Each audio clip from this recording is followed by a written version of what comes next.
হবিগঞ্জ ৪ আসন চুনারুঘাটে নির্বাচনী প্রচারণা চালিয়েছেন বিএনপির প্রার্থী সৈয়দ মোহাম্মদ ফয়সাল।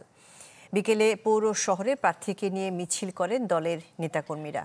পরে পথসভায় চুনারুঘাট ও মাধবপুরের মানুষের আর্থিক সহায়তা, কর্মসংস্থান ও শিক্ষাবৃত্তি সহ নানা উন্নয়নের কাজ করার কথা জানিয়েছেন সৈয়দ মোহাম্মদ ফয়সাল।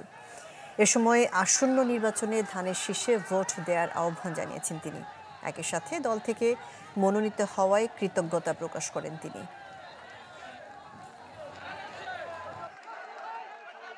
অতীতে যেভাবে নির্বাচিত না হয়েও, এমপি মন্ত্রী না হয়েও আপনাদের এক এক সমস্যা এবং চুনারগড়ের উন্নয়ন ত্বরান্বিত করেছি। যেখানে তারা একটু বড় কথা বলছি, এটা হলো আজকে পৌরসভা।